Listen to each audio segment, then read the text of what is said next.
you. I think the club format should take place because it's a pyramid scheme. Well, not pyramid scheme. I don't know about pyramid scheme. Okay.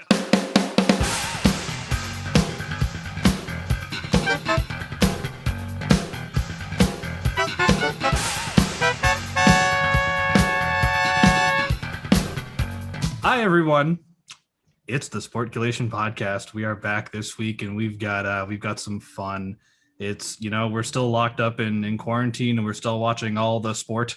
And if you can see behind Anton, if you're watching on YouTube, you won't understand if you're listening to this on Spotify.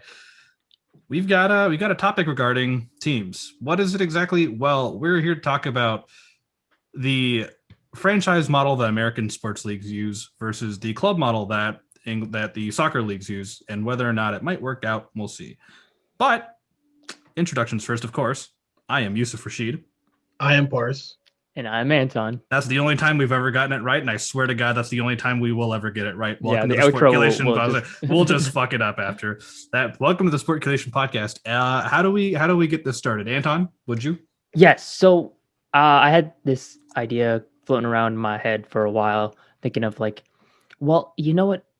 The English Premier League, they use a system of promotion and relegation, whereas in most of the leagues in North America and Australia and other parts of the world, they use a more franchise centralized model where it is, the one league, like let's say for the NHL or the NBA, the NBA will have their the central NBA, and then they will allow different owners to either expand, whether they decide that they want to expand to different territories, different cities, or they can other people can purchase it. But the point is that it's like a central thing, and there's sharing of revenue between the teams.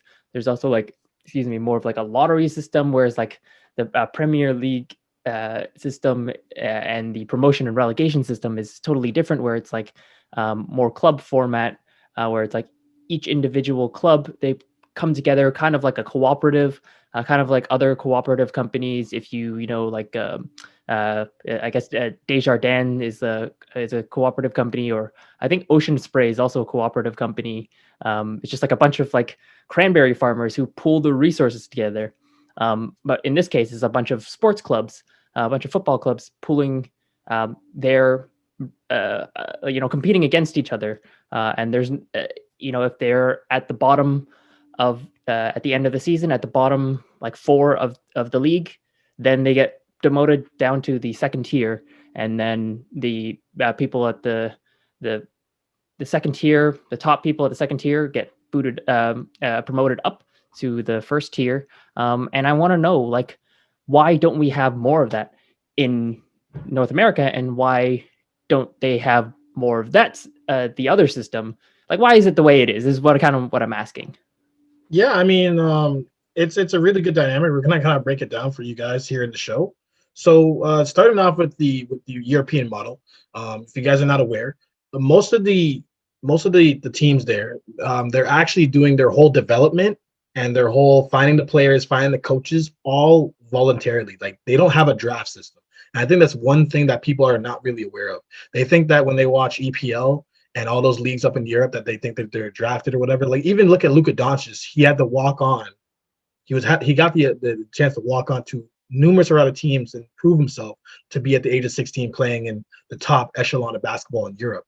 And then from there, getting scouted and drafted. So it's a lot different from the American model. The American model, you're in a draft system, so you already know that your skills and talents are all individualized. And another part about it is that the European system, you can actually be discriminated against because it's all country-based. So, for example, in Portugal, there is a voluntary system of about 70,000 coaches. So a lot of these coaches are unpaid. A lot of these coaches are unpaid, finding players, scouting on their own, and bringing people who are part of their community, a part of their echelon, part of their friend group, and developing them to be pro footballers. Some of them take it very seriously and do amazing things, and some of them, it's through a lot of grit and a lot of push. So it depends. It's not necessarily like the American system. The American system, and just going to use basketball here as a reference, by the age of 7 or 8, you're already enrolled into a bunch of programs from your parents. You guys are paying money out of your pocket, but you're part of the development scheme. But that development is not for you to be part of their team. That development is for you to get a scholarship to a Division 1, Division 2 school. So, that kid who's growing up in, let's just say, like Los Angeles, the plan is that he's going to be so good at basketball that he's going to get swooped up by UCLA, by Arizona, by Gonzaga, by someone. Duke, Butler, UNC, God Doesn't knows. really matter. Yeah. Michigan. And they're playing all these AU tournaments voluntarily, meanwhile, right? These guys are just paying their money out of pocket in America, just voluntarily, part of the AU squad with the chance to go. And then guys like Jason Tatum, who gone through that whole thing, made the AU squad, now gets a free ride to Duke. Now the purpose is not for him to stay at Duke. Remember, it's all individualized. There's no such thing as team. It's, I want my kid in the NBA. That's the only focus. So he's going to go to Duke for 1 year, only one, and just showcase your talents. Don't get injured. Don't do anything stupid. If you do well enough, you get, you can be prompted up into the draft, where the NBA literally has you literally tracks your stuff, and teams are interested because they want to put you into this group. And then you get forced into another bracket, which is now the NBA now, where now you're a rookie, you're getting paid now. So the entire time you weren't getting paid, now you're starting to get paid, but now you're part of a literal organization now. And then as an individual, you no longer have the rights to leave and go as you please. Right? Because now you're part of a team. So if they want to trade you or waive you, it's up for the owner. Sorry, not even the owner, general manager, who talks to the owner about it to make that decision. You are no longer an entity on your own. Like you are, but you're basically a product. You're like a cog in the machine as like a player, which is a lot different from the European model. So you can see how that kind of meshes in. To break down the European model for you guys, it's really, really much national based. So if you're a Spaniard or you're an English person or whatever, we can take the EPL as an example. If you're born in the southern part of England or whatever, right? Or just for argument's sake, you're born near Everton. Most likely your entire football career is going to be based on you, making friends with coaches, going through the whole development process, but all through Everton. Because that's where you're from, that's where your community is, that's where you're going to get the most pull. You could get, some nods here and there to go to different places. We all know about Neymar's story, how he was playing, through Brazil, but also got some nods and stuff once he made it to the upper echelon of Los Santos, to then move on to Juventus and then now Barcelona and things like that. So you kind of have to go through that echelon. You go through all those Pee-wee leagues, AAA, AA. I don't know the equivalent of it in England, but you get through all that. Then you get into, like he said, Premier League 3 maybe. And then if your team does really well, Premier League 2, and now you're starting to get noticed and you may start to get paid there. But most of your development is with one organization. So if you're born in Everton, most likely you're going to do all things with Everton. Versus in America, I'm an individual, and the goal is just to make it to the show. Yeah, no, I was about to say, going off like what you were talking about with Neymar, because I know like Messi spent his entire life, never mind career, but his entire life has been with Barcelona. Yeah. Right? And he's an Argentinian born and raised, but when he got that chance, he took over there. Go. No. Look at how he never left, right? Look at how these guys never left. I mean, not everybody has a career like Ronaldo where you can just go wherever you please. Well, the thing is what bothers me with the Ronaldo thing, and I think this sort of goes off to what you were talking about earlier with like talking about like Jason Tatum, for example, right? When you're talking about like potentially giving up a player, trading a player, right? In the American leagues, we have, the system of you would get something back in return, right? Or cash or whatever. See famous trades from, past years, like Gretzky, for example, you get $15 million in cash in return, plus players and picks and whatnot. But what I've noticed with the soccer leagues, with the club format, is it's not really much of a like trade system more than it is, what do they call it? The transfer system, right? Yeah, so in a sense, you can either borrow, like you can even rent players. Yeah, you can rent players. I know that because like Juventus paid like €100 million for Ronaldo. Yeah, and you know how Christian Bale got loaned out, or even actually, you mean Gareth Bale? Yeah, Gareth. Let's turn not Batman. Back. We're not talking about. I remember Batman. This situation that happened. I remember when they actually had Drogba rented out, and then there was a whole thing about how if we rent him out to an African team, then I don't want him playing in the World Cup. So they had to denounce the rental. Is it because he'd be playing for the? Wait, did he have Drogba? because India dropped. So he was playing for Chelsea, right? Yeah. There was a point in time where it was like, I want to go play for my home team, the Ivory Coast, and actually participate in World Cup at the time, and maybe even leave Chelsea and go play for a club team. But if he goes and play for a club team in Africa, right, with Chelsea still having the rights, they were gonna not allow him to go play in the World Cup. So it's like, wouldn't he be playing for the French national team though? No, he's not French. Is he not? I thought he was French. No, he's not French. Oops. Ivory Coast. So it's like that crazy. But the power that these clubs have over players, where it's kind of similar to America, but the thing is that player kind of has more of an incentive because he can choose to take it or not take it, right? Right. Okay, that makes sense. I don't know. It's always interesting because I feel like when you talk about whether or not you want to go into like the relegation side of things, like if you want to go club format, rather than like obviously you have to look at like the players as well as like whether or not they want to do that. You also have to look at teams themselves because you look at, sports now, it's $1 billion business, right? These teams ain't cheap, and for the most part, this is something a friend of mine brought up, Mark, who's been on the show before when we were talking about football rosters. But he brought this up to me recently about how with baseball, right? Because there's no salary cap. Owners, if you've got bigger pockets, then you have more success and you don't want your team to go down. If you're in a rebuilding phase and your team's at the bottom of the barrel, what do you do? Just get more money to throw it in? Do you get relegated to something else? Like what if what if baseball decided to do that? Well, right? This is where I want to agree with Anton. I mean they do have like a parachute button to make sure that you don't like completely just die and go bankrupt. Yeah. But why I bring it up is I find it so strange that in the United States, these arbiters and like very strong people who love capitalism, they're not taking the club format. No, thinking about it, like the club format is like you're based on quote unquote, I guess you can kind of say you're based on merit, right? Like the more points that you have, the more the prouder you feel. The more wins that you get, the more points that you get, the higher up you go. And there's like consequences. If you don't, then you can get bumped down into another tier, another league. Whereas like in the American model, it's like when you lose and you're at the bottom, like you get good draft picks for the next lottery. And then also you get, like Detroit. I didn't want to bring it up, but I guess every podcast we got to bring up Detroit.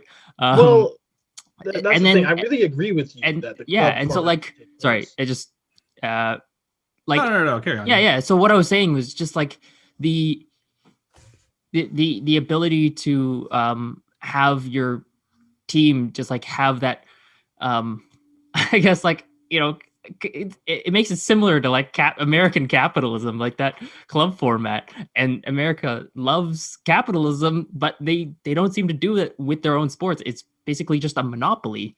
And so I don't know. Sorry, Parse.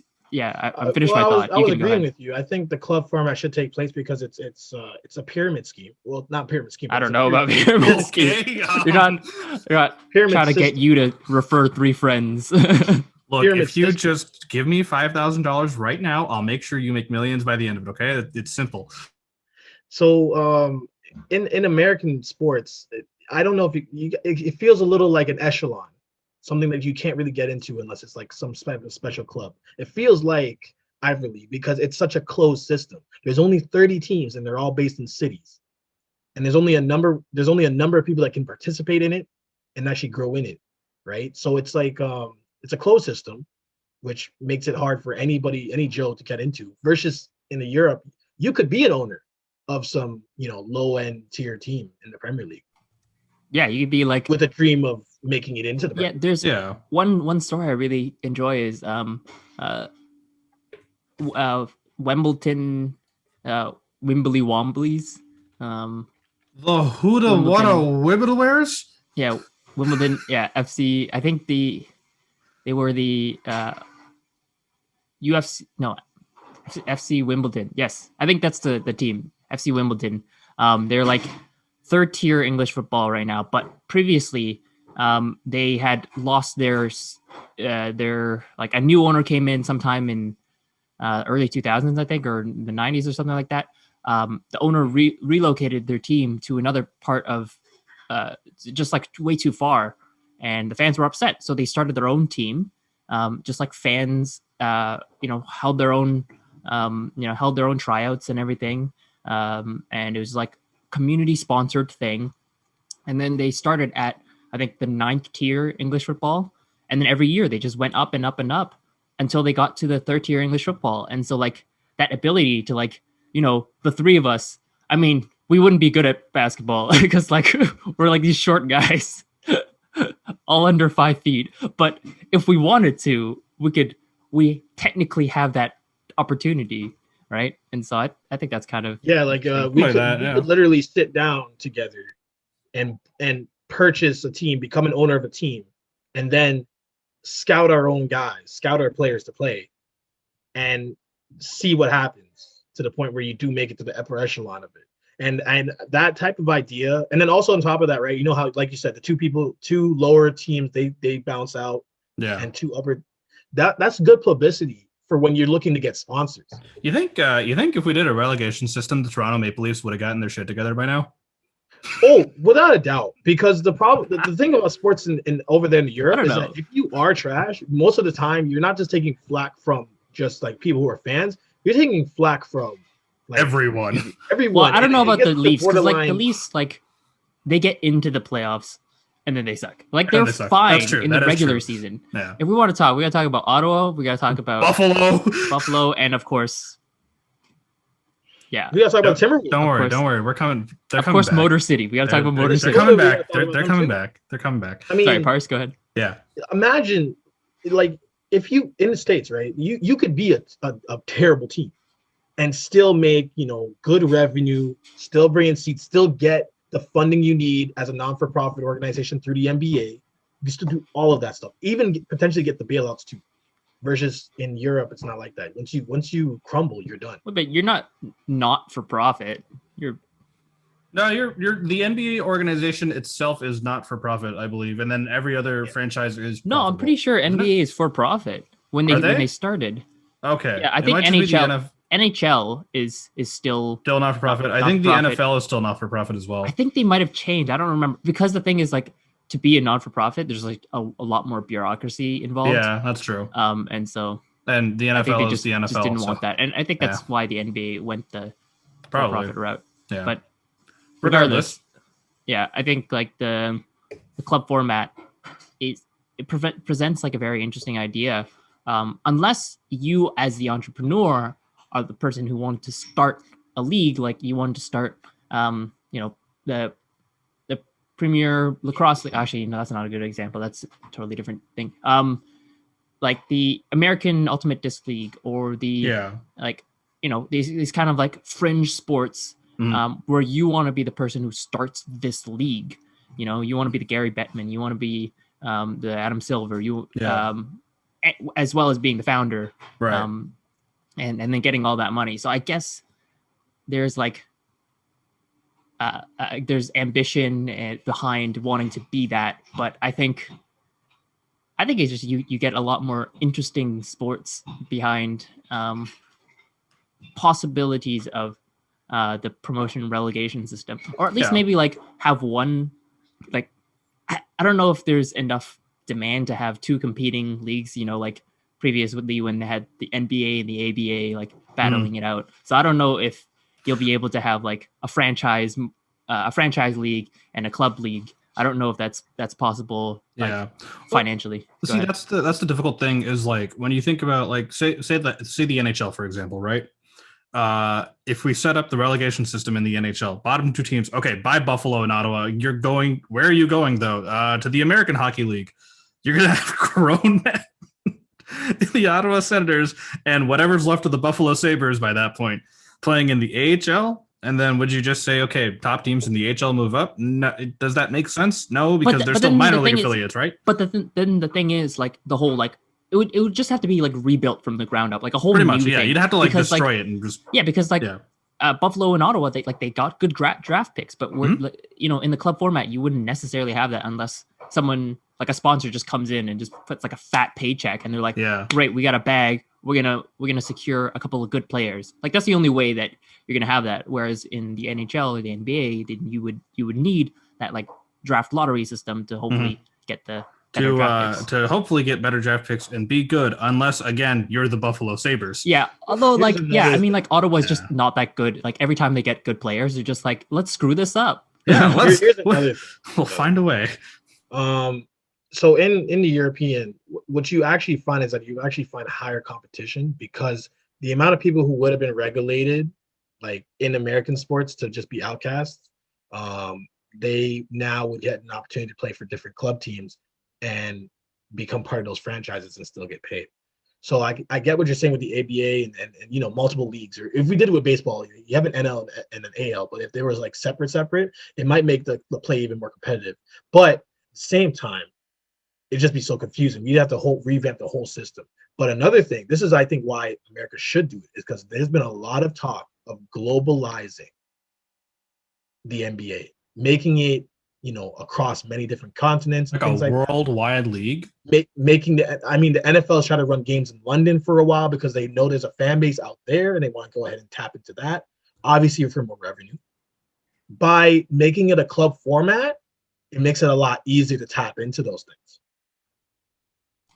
Yeah, I think that's because like when you look at CONCACAF, which one of these logos, CONCACAF, right there, CONCACAF, which is the the Central and North America, Central America and North America Football Association, whatever. You know what I'm trying to say. Association football, but yeah, it's basically like, you know, when like the English Premier League and the Bundesliga and like all the European leagues get together, it's our version of UEFA for this part of the world.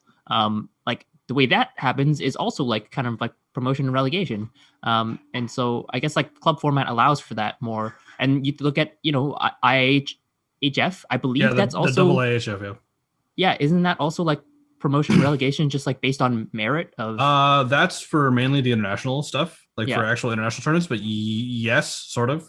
Yeah, so I think club format allows for more flexibility in terms of allowing new teams and new audiences to come in. But I do understand that there is a benefit. Like I don't want this whole thing to be just like harking down on like, you know, bashing the other model of the franchise model, because, you know, after all, like I forgot about like the whole, you know, training people up. Like the G League generally is a pretty good thing. You know, like the development model, although like, you know, minor league for baseball, like they got to pay them a little bit more. Let's be honest. But yeah, I think, you know, having that because you're a company and not like multiple different things, it does kind of make it easier because all the resources are pooled into one place. Yeah. But yeah, I think I agree with Parse when you say that it does allow for being able to reach out to different countries, different cities, and stuff like that. I think that'd be great. And, you know, like esports is already doing that. So yeah, it's, you know, it's weird to think about because like when you talk about how, you know, young athletes, like when they're like at a very young age, not like, you know, like near teenage years, right? They're working with like these organizations from like literally the ground up. Like they start there in like their junior days, or like you call their junior days, and then they work their way up to like they're on the main roster of that team, like Messi in Barcelona, Neymar, and you get the idea, right? But the other thing I realized too is I think it only works that way, and it works well because soccer itself is such an accessible and easy sport to like really get into. Because for example, like, you know, in Canada, right? This is something that was brought up on the Steve Dangle podcast a few days ago, is Canada has always been, for the most part, dominant in international hockey, especially at the Olympics, as we know, right? But as they had mentioned, it would probably be only a few more years until that's not the case, because now you have countries like the US that are really upping their like developmental system to really help out later on, which I feel like would be interesting if, say, you know, the NHL, let's use hockey in this case, right? The NHL decided to do that. So say you had a young player that was growing up like here or something, right? And at the age of, I don't know, 7, 8, they were starting to work with like a junior development program that like the Maple Leafs had. And then they'd work their way up to become eventually a Maple Leaf.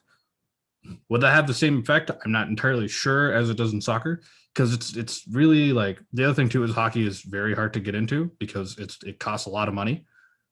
So that's one thing I think about. Plus, just like from the perspective of revenue, would that be profitable enough for teams here to be doing a system like that? Yeah, so when it comes to hockey, that's a big animal, right? Yeah, Like hockey's a huge like demon by itself, but like it's not an easy accessible sport. no. So I mean, the idea, potentially this is what I see. If it was possible, let's just throw the monetary problem out. So there's no money involved. You would develop a Maple Leaf team of diehard players who will love the franchise because of the opportunity it gave them and because they grew up in the city. So you would have some of the most, I mean, hard in your sleeve, diving on the boards, diving for loose pucks, playing every check. You'd have such an incentive to play for your team like that. And it brings it back to like the school dynamic, right? There are some kids out there who would play for a high school because they grew up in that system and loved it. And some would even travel, you know, upwards of an hour to go to a specific high school because of they have a great academic program or because they have a great football team. That dynamic. So money aside, you have a developmental system for the Toronto Maple Leafs where you're growing kids to become Maple Leafs, or worst case scenario, minor Maple Leafs. You'd have such an incredible amount of talent, especially coming out of Canada when it comes to hockey, who would be loyal to the fan base regardless of money. You wouldn't, and then from there, the owners should be able to. You'd have to lift the cap tremendously. Like there probably shouldn't even be a cap. You just play players based on their skill, and that way they're getting paid to play at the money that they want to, as well as having fun. So if you were to lift it without a money problem, it'd be tremendous. You'd see so much success. Maybe these probably have like 13 Stanley Cups, but the money problem is where it kind of kills me, and the labor laws, because labor laws are different in Canada than they are in the US, right? So when you're looking at professional sports, the labor laws, I haven't gone too extensively, but if you look into it, you're gonna find that one of the key problems is that you have these guys and you're paying them a salary, but what happens if they're injured based on like a freak accident versus getting injured out on the road? Let's say they get into a car crash. How does the payouts happen that way? How do payouts happen if they go into rehab, if they smoking weed, all that kind of stuff? Because then you can get into some pretty itchy stuff where like you can either void contracts where you don't even have to waive them, they're just off the team and you don't have to care, or it's like you have to trade them and all this kind of stuff. I don't know if you guys remember the J.R. Smith situation, but suspensions and all that kind of stuff, it gets really messy. And then, because a team has a right to a player because of the fact that they got traded to them, it becomes their responsibility, but then sometimes other teams have to pay the rest of the salary off. It can get really messy as to who's paying what. Well, whereas like, with soccer, from what I hear, if a football player or like any of those stars get in like any financial or legal trouble, that's on them. Exactly. That's not on the club. That's on them. Exactly. Yeah. And we talked about the Arizona situation on this show before, where because he wasn't part of the team yet, like they didn't have to necessarily take up his draft rights. They were able to kind of just sweep the situation under the rug and just not draft him. Because if you think about it, if they had drafted him and he's officially an Arizona Coyote, the amount of PR they would have to do to explain their actions on it would have been tremendous. Oh, it would have been horrible. Right? We can think of a number of players who did. I think of Patty Kane when he had that sexual assault case, yeah. Yeah, and like how detrimental it was to the Blackhawks organization, to their image, because they're already fighting a battle when it comes to their name, and now they got to fight another battle saying one of your players is a sexual assaulter. Like, how do you have him on the team? Trade him, get rid of him, all these kind of things. Mm-hmm. So it's a very interesting situation because like when you look at how teams operate in like the club format versus how they operate here in the franchise format. In the franchise format, that your player is a valuable asset, and if anything happens to them, it goes on to you. So, if your player gets involved in any scandal, any kind of debt, whatever it might be, right? That PR is going to you. However, the thing I've always noticed with, like, at least with professional football, just soccer, I mean, like club soccer, is, oh, Cristiano Ronaldo owes like hundreds of millions of dollars to the Spanish government in taxes. That's not our problem. Yeah, that's an individual system out there, but Yeah. it works. And the other thing too, though, that's why I'm surprised that yeah, United States, the world of capitalism, like the country that loves capitalism, like I'm not saying whether one system is like inherently better than the other, like as we discussed, they both have their pros and cons, but like just I find it funny how they're like like you guys love it in your economic system. I don't know why you guys might as well do it here. I think the other thing too is I don't know the answer to this. Parse, you might know the answer to this. Let's find out. Do you know if the EPL and those football leagues are under a revenue sharing agreement across league? I haven't done any research on it. I would, if I had to guess, there's probably a deal, but it's not as black and white as you'd see it as. Mainly because the owner and everything that's going to be handled, and they're all playing in one league, so they're obviously going to be sharing some form. Yeah. And there's prize money and other thing goes between that. That's why you want to be top four, because the prize money and also getting into other leagues is so important, because you're going to need that for when you go after the other ones. But will it be plain and white out there? Right. Not really, because again, no, Man United is not Chelsea. So like they do like I mentioned that like when someone gets relegated, they do get like a little bit of the parachute fund or whatever, like to make sure that they don't crash and burn. So they do have like some central sharing. Okay. But it isn't like as opposed to like McDonald's and like the franchise model, they like one central company, and then they have their franchises. Yeah. Well, whereas this one, it's just like a bunch of people coming together as like a cooperative. So in this case, it's like it's more like Brockhampton, or it's like a collective of people. Whereas while they're individual artists, they like come together to like form this super group, and they do like, if someone's kind of slacking, they'll help each other out, but they do want to keep it a little bit more like, hey, if I'm contributing more, then I should get more, that sort of thing. Sure. Sure. So I think that's how they're going about it. Okay. Because it always interests me to see how, like, with, English football teams, there's like some of the teams that have like the billionaire owners where they have like solid players and they're normally like top 4, I guess, in their standings. But that's because the owners are like dishing out all that money they can, and those teams survive because they can. The lower teams get punished because, well, they're bad, But you look at like with the NHL, for example, right? And because they use the whole revenue sharing thing, in that, like, for example, like for the Florida Panthers, they're not no one that, well, at least not until this season. It's a mid team, right? They're like a mid-market team, right? Yeah, they're mid-market team. The Panthers are very much a mid-market team, but the only reason they've survived this long, even though they've been mismanaged, was because they were in a division with very profitable teams. The Bruins, the Tampa Bay Lightning, so revenue sharing across the board keeps them up there.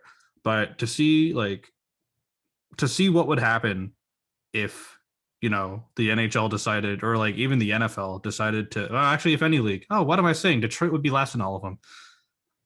I hate my life. Anyways, to see what would happen if the revenue sharing format didn't exist with the major leagues, to see, teams getting either sent down or off for a year or whatever, or like some kind of like penalty associated to them because they finished last. But also that's why they have the draft system, right? It's not just you're poaching players from other teams. You're actually hoping to get good draft picks in the end and hopefully build your team back up. Anything else from you two? Not for me. I was just like, I just thought that this would be a fun conversation to have. This is definitely a fun conversation. Now, it's always interesting to think about it, right? Because like I said in the beginning of this episode, sports is very much like a billionaire's game now. Like, they're like the team that owns the Seattle Kraken dished out like, what was it, like $680 million for the franchising fee alone? And then That's it's a lot like of money. that's a lot of money. That's a lot of Fat check. zeros. Yeah. But it just goes to show now that, like, these owners aren't playing around when it comes to like putting a team together. Then again, you have Ottawa and then the Buffalo Sabres. So there is that. I have talked too much trash about Buffalo today. Oh well. But even with like not so much NHL owners, but like and some NFL owners, and I know some baseball owners do also own teams that play in the English Premier League and everything. Right. And you can tell like they're actually spending they're using their money wisely in order to make sure their clubs succeed and stay profitable and do well. Because at least with club format, from what I've figured out, is if you spend good money on your team, you have a good team. I mean, that would make sense, doesn't it? That would correlate, right? Baseball, I feel like it's the same thing. If you spend good money on your team, you have a good team. Unless you're the Yankees, apparently, and even though they spent a ton of money and that's just luck. But yeah, I don't know. Just wondering the thought of like a new sports league in America, or like just a complete just a reconstruction of an entire league here to like go into a club format and see what that would look like. I would like personally, I would love to see how that works. I think if you were to open it up, like make it, instead of having it as a closed system the way it is now, 30, 32 teams, all that, and the whole regulations thing, if you were to open it up so that, any millionaire or anybody, any millionaire can own a team. And then now you have all these people who, hey, I know you don't have a job, unemployment rate, whatever. Now you can, let's say you love sports so much that, hey, this is a job for you. Come play for this team, for this new team, and if you're good enough, maybe you can move us up through the ranks, and it might change a lot of things, maybe for the positive. Yeah, I mean, I just wanted to hear what your guys' thoughts are on it. Obviously, I don't know how much is going to change. The Probably North not American a lot. system will generally be the same, and Yeah. the European system will generally be the same. But the idea of like the NBA expanding, I think that's something that you could see, like using, maybe not like within the NBA North American, like the 30 teams that we have now. Yeah. Maybe not that, but like maybe have the, like basically CONCACAF. Yeah. But or like with rugby, right? How we have the Toronto Wolfpack and they play in the English League and the Irish leagues now. They play in the Super League because they got promoted out of the usual league they were in. So there was that, Yeah. So yeah, I think that would be kind of interesting. Yeah. I mean, like my final thoughts, if we're just going to final thoughts, is very interesting to see why America is not doing this, even though they seem to love capitalism. But I guess they like monopolies more than competition. No, I'm kidding. There's pros and cons for each. I just would have liked to see that just as like a thought experiment, kind of.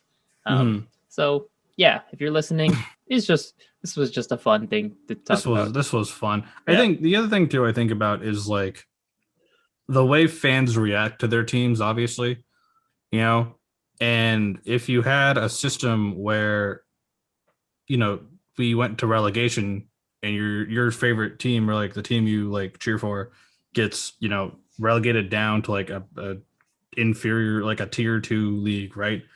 Like how does that make your fan base feel? Now, granted, obviously it doesn't feel great, but I mean, like neither does being in the bottom. At least in the other one, you're like at your top of tier 2. Yeah, exactly. It's like, oh, you're the top of this tier. It's like, yeah, but we could be in the upper tier, but we're not because we're bad.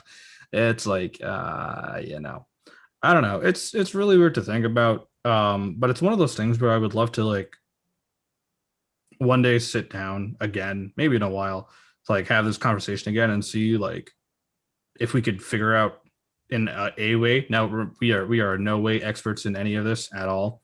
We are just 3 guys that like talking about stuff, but it'd be fun to like sort of look into this and figure out like a potential model that could actually work for like the NFL, for example, or like even I feel like baseball would probably be the guinea the big guinea pig league for it. I feel like baseball would be it. I don't know why, feel but like I feel they're like kind baseball of- would be it. I feel like they're kind of too conservative to want to do that. I don't know. You think they Yeah, would? Because it's still run by like a bunch of old guys, that's and like true. there's not as many new. I think like the first league that I see doing this is the NBA, because they're just Mhm. very They're very forward new. thinking They're on a very, lot yeah, of things. exactly. They're very and, forward thinking. and they're willing to take risks and experiment with things. Yeah. And they're growing, and they're popular with the young kids. Mhm. So yeah, I see it going to be the NBA. But those were my I said my final thoughts already. Yeah, you're good. We're all good here. My final thoughts. This has been a fun discussion. I wish we could do longer. I feel like we could do longer, but we're only down to 45 minutes here. No, like the whole like I barely understand the club format stuff to begin with, because I just don't follow like league, like club soccer. I just only follow international. But it sort of makes me think a little more of like, oh, I wonder what would happen if the NFL, the NHL went to like relegation. Like I wonder what would happen if like in MLB, if a team like, because how like with rebuilds and everything, right? Like you could win a championship and then all of a sudden you have to blow the team up because you spent too much money and need to recoup that money somehow, right? Yeah. So like imagine like the Dodgers, for example, say in like 3 or 4 years time when their dynasty is over, right, and they just blow the whole team up and then just get bottom of the barrel. Yeah. And then like if there's a relegation system, it's like it would be wild to think about, like, wow, like only 6 years ago the Dodgers won like a World Series or 2 maybe in the next couple of years, and now they're bottom of the barrel, right? I like look at the San Francisco Giants in the 2010s. Yeah. Three World Series wins, and they were bottom of the heap by like a year after their third win. So it's just really interesting for me to think about. Like, oh, okay. Yeah. Parse. Yeah, final thoughts. I mean, both systems have their pros and cons, right? Like if you are somebody who loves competition and just loves seeing like really high terms of like skill level and things like that, definitely the club system is pretty cool. I mean, you're talking about some teams are fighting for their EPL lives, and some teams are fighting for the chance to go into Champions League, and then other things like that. That's a big thing. But then on the other end, right, those same teams are always up there because they have the money to do so, and it gets kind of boring that way. Versus in the American system, yeah, you could win the championship, maybe even multiple championships, but at some point that luxury tax does catch up to you. At some point, you do have to, revamp and reorganize. Yeah, some teams are good at it, some teams are not. The tax is going to catch up. The salary cap in the NHL, because they still have a hard cap system, right? That's going to catch up to you. The Blackhawks are a really good example. This allows you to recirculate the fame and the glory that comes with the sports, so that not just one or 6 different teams always have a chance to win it, right? Yeah. We always here in North America, if your team is in like first pick or whatever case may be, you're actually kind of happy because it's like, okay, I know what kind of mode we're in right now, which means I don't have to pay that much attention, which means I want them to lose so that they at least get a super team. That way we can. If I have to take pain for 3 years for us to have a possibility of winning a chip for the next 7, I take it. Mm-hmm. If there's a 10-year deal, right? It's more a future investment thing, because I feel like with soccer, it's very much a win now situation for a lot of teams. That's where I want to kind of leave my final thoughts is that it doesn't. Sure. I mean, both have their pros and cons, but honestly, it kind of depends. And both systems. I mean, I think the fact that we have a variety like this in our human, scope is a really cool thing and a really cool dynamic, and it's important.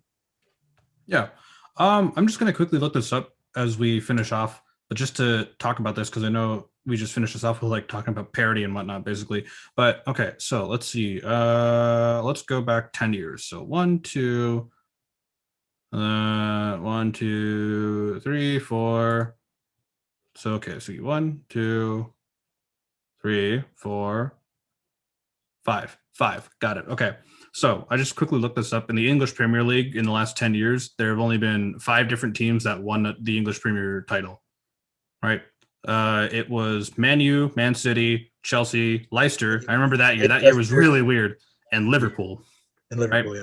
So only 5 different teams have won championships. So that's why. How many teams are in the EPL? Yeah, dude. Yeah. Yeah. Yeah. So like if you're a Sunderland fan, it's like, Yeah, man, it's like we're mid tier. We're always gonna be mid tier. yeah, Right? exactly. Whereas like I had read a stat.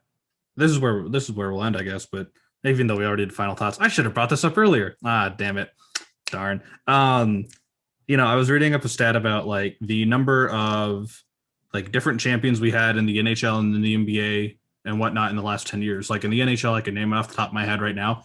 It was what was it? 2010. Chicago was Chicago, Boston, LA, St. Louis, Pittsburgh. Oh God, right. The back-to-back years. Washington. Yeah, and then you had Washington, and now you I'm have missing. Tampa Bay. Yeah, and now Tampa, right? That's 7. That's like 6 different teams, right? 6 or 7 different teams in the NBA with the 2010s to 2020. You had the Heat, the Warriors. You had the Warriors. You got Miami, the Mavericks. Yeah, Heat, Warriors, the Mavericks. You had Cleveland 1 year, and then the Raptors. And you had the Spurs. 2014, right? Yeah. So. Yeah, no, wait, 20. Yeah. Well, 2020 would be the Lakers again, and then the year before. Yeah, but the Lakers didn't win since 2009, right? So. Right. Yeah. So you can see what I mean. Like, but yeah, you can see that there's actually like parity in like teams that do win in the American franchise format because of the draft system and draft system and just like the more spending of money and not the very much like. If you're this tier, you're this tier. Or like if you're in the middle of your division, you're kind of stuck there, right? I mean, like we're seeing that. I mean, granted, this year is weird because everything is weird. Like Florida is like top 2 in the Central Division right now. Right, for hockey. Right, for hockey. Yeah, I was just like, okay, weird. We actually get to see that parity here, whereas with the English Premier League, we don't. Nonetheless, this is something that, someone could come up with later on in life, like figure out a way to, have an American sports franchise or an American sports league be under a club system. Or bridge the two. That would be interesting. We don't have time for that. Although I would like to talk about this more again, like on another day, a 2-parter, if you would, potentially, maybe next time. But with that being said, this has been the Sportculation Podcast. Be sure to check us out on Spotify, Breaker, Google Play, TuneIn, YouTube, and eventually iTunes at some point. But be sure to check us out on YouTube. Subscribe to the channel.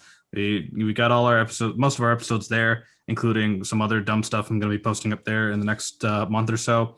We have a Facebook page, Sportculation. Check it out, like it. We put all of the updates there. And for this week, as usual, I am Yusuf. I am Parse. And I'm Anton. And we didn't screw that up. Thank you very much.